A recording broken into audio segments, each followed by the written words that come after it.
Siguro kaya yung social media influencers ay nasasabing hindi organisado. Dahil unang-una pa lang, meron ditong house rules na huwag babanggitin. Sana ang mga events o tao o okasyon na hindi kasama rito sa itong ating programa ngayon. Ang ginawa mo to verify this, meron ko bang pinatutungkalan? Network ba ito? Mainstream ba ito? At ano ang ginawa mong paraan para ma-verify ito para yung sinasabi mong walang utos galing sa taas ay masabi mo sa taong bayan na totoo? Napaka-obvious. Obvious sa social media, lumabas, kung ito yung pinatutukuyan nyo, ma'am, na may baril po ang mga pulis. Ano yung ginawa mo para malaman mo kung may katotohanan na walang utos sa taas? Did you ever communicate with the owners or kung sino man yung taas na sinasabi mo? Ma'am, pinapaliwanan ko nga po, bago po ako naputol, pinapaliwanan ko na mga yung circumstances, sa tingin ko, opinion ko, ay organisadong hindi. Siyempre, may mga bulong-bulong-bulong na dito, may hindi mapakali, no? At gusto may magtanong dito sa katabi ko. Ito, halika. Anong pangalan? Magandang gabi. Taga-News Ako si 5. Brian Basa, reporter Sandali, sa News 5. Brian ba talaga o baka naman Byron? Brian talaga. Ako yung Yan, Brian oh. talaga. At least na-fact check natin to ha, bago natuto na tayo. Yan, Brian, anong katanungan mo? Yan, para sa ating mga Ginoo mula sa mainstream media. Kasi syempre, hindi na lang tayo nagbabalita ngayon. Kahit yung mga vlogger, influencer, nag-uulat na rin sa kanilang mga online page. Kaya, dapat bang i-regulate ang content ng mga influencer na may lamang balita? Yun ha. Oh, maaari pong sumagot kahit sino po. Mabigat ang kanyang tanong. Self-regulation, oo. Government regulation, hindi. Kaya nga itong mga Quadcom hearing, Tricom hearing na to, na may patungkol sa pag-imbestiga sa fake news, ang tunguhin natin dapat nito ay tingnan paano mapapalakas yung self-regulation, hindi yung legal regulatory framework that would further control the media. Ngayon, internally, sa usapin ng gatekeeping, nasa desisyon na yan ng news media organization kung pipiliin ba nila na i-regulate internally yung personal social media account ng reporter, pero kadalasan hindi naman nangyayari po yun. Yan. Okay ba sa iyo ang sagot, Brian? Kasi pag hindi okay, pupunta ka sa kabilang side para okay. Sa panig naman ng mga influencer. Yan, sa influencer, baka may sagot kayo sa tanong ni Brian. Ginoong Dumdum. Well, actually, ang gusto kong sabihin talaga ay una, may kinalaman dito sa sinabi ni Sir Verhel, no? Una, kasi parang ayaw niya talaga kay Lee Kuan Yew. Kasi diktador daw. Sabi niya diktador. Ngayon, kasi mahigpit daw sa pamamahayag mahigpit sa freedom of expression daw. Ngayon, ang nangyayari, ang social media ay talagang malayang-malaya ang mga tao. So, nagkaroon na ng tinatawag nating freedom. Bakit ayaw niya? Akala ko ba yun ang gusto niya? Hindi ba? Parang may problema yata. Contradiction. Kaya nga eh. Ginoong Araw. The contradiction will only be apparent kung walang gatekeeping sa media. Or to be more particular, sa tinatawag na legacy media. Ang gusto sana natin for social media platforms to exercise responsible gatekeeping para kahit papano may semblance of process or system na binabanggit nga ng kasama kong si Ginoong Verhel Santos. Kasi pag malayang-malaya, ayaw natin ng isang anarchic setup. Pero yung kalayaan naman sa pamamahayag, dapat pinaglalaban yan, bagamat may kaakibat na responsibilidad. Salamat! Hindi ko lang maintindihan sinasabi ni Sir na parang malayang-malaya ang social media. Meron ho tayong batas na pumupulis ho talaga sa bawat social media post. So bakit masasabi nating malayang-malaya na magsinungaling ang mga social media? Kung meron naman din tayong batas na sapat na sa tingin ko, yung sinasabi ni Sir na regulation, sa tingin ko sapat na po ang batas natin para ma-regulate ang lahat ng tao. Sa katunayan, hindi nga po pwedeng gumawa ng batas na laban sa freedom of speech na sa Bill of Rights natin po yun. Okay. Siguro mula naman sa ating mga panelist, si Ginoong Martin Andanar ay narito. Meron po ba kayong opinion o tanong? Maraming salamat, Ate Kuning. Magandang gabi po sa inyong lahat. I agree with Sir Verhel na mas organized at mas merong specialized training ang traditional media. But how do you explain the fact na maraming social media political vloggers ang mas sumisikat ngayon kaysa sa mga traditional reporters or traditional commentators? Ito ba nagpapakita lamang na merong pagkukulang sa traditional media? Sa katiwala. Maaring may pagkukulang. Maaring ding yan dahilan sa kultura. Anong klaseng kultura meron tayo? Meron tayo ang kultura ng butante ngayon. No? Yung mga partisans, either fanatical or cultish. Pagka yan binigyan mo ng balita na suiting yung kanyang persuasion, tatanggapin yan. Kasi nga fanatical at cultish eh. Pero hindi nag-iisip. Ganun nangyari. Sabihin, Layo ng sagot. Layo ng sagot.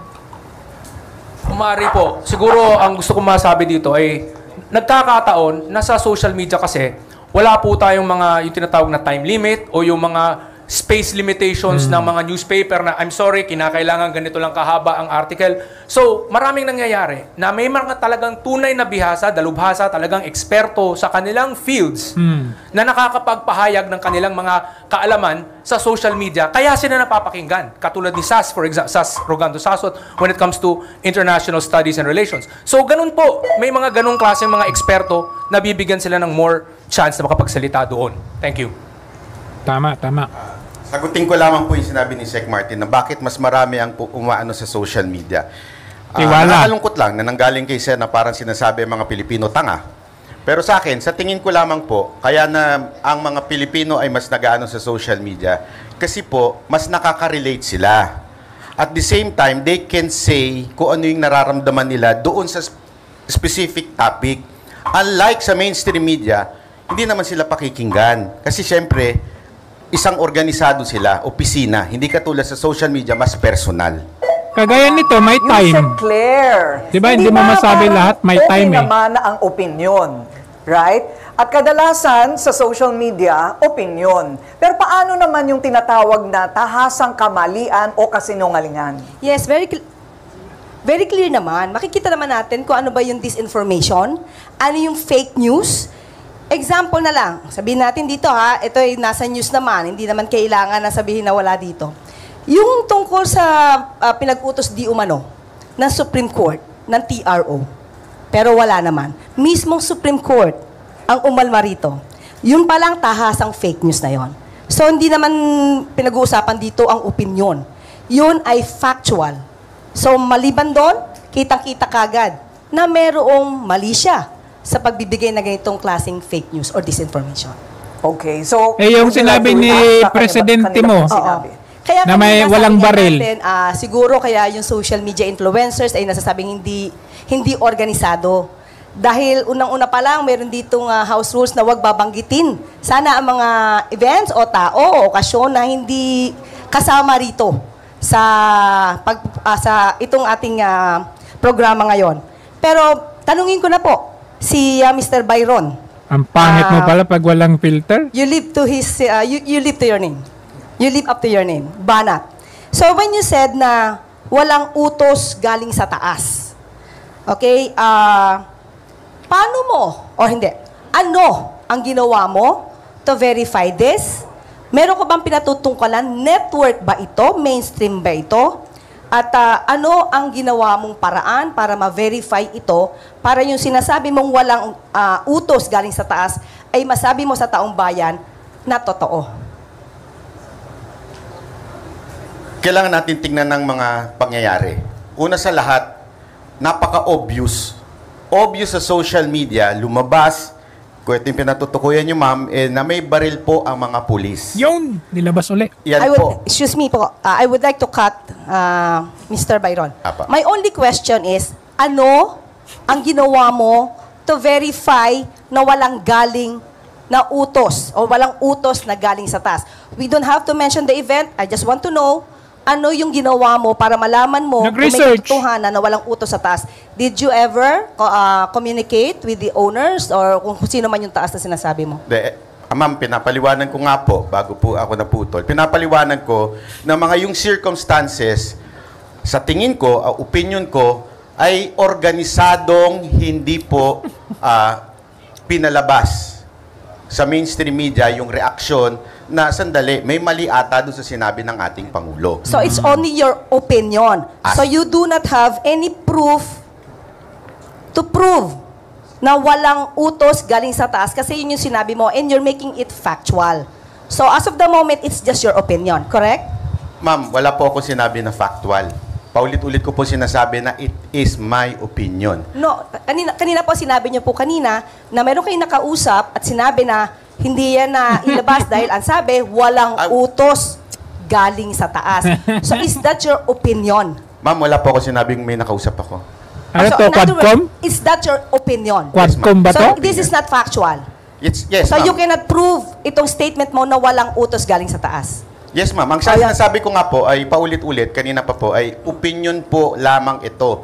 Kahit po ako nagbablog po, laging nagre-react lamang po ako sa balita ng mainstream at sinasabi ko pong ito'y aking opinion. Sa periodismo, hindi po pwedeng sabihing opinion lamang. Maraming magagalit na mga editorial writer at saka mga kolumnista kasi ang opinion ay batay po sa empirical na datos. Hindi papasa sa thesis defense ang estudyante na magsasabi na ito ay opinion bakit ko may lamang, opinion sa dalangin ko kolong? yung opinion ko. Sa Maling-mali newspaper. po na ang datos ay isasantabi para lang maglahad ng opinion para makapag-chase ng clout at makapag-chase ng viewers. Salamat! Pero ang tanong ko po, ibig po bang sabihin nun, bawal na magbigay ng opinion sa social media? Hindi bawal pero mali. Oh. Mali ang Kung hindi magbigay ng batay, opinion. kung Bakit hindi sa pahayagan batay sa may datos, opinion ganun section? kasimple, mali. Ganon siya kamali. Kasi maraming malalasong isipan kapag ang opinion ay hindi batay sa katotohanan. Hindi Ayun nga, bawal, ginagawa ni Banat mali. Bay. Opinion Salamat. niya, Banat, Okay, Professor according sa Dennis, mainstream media. Coronation.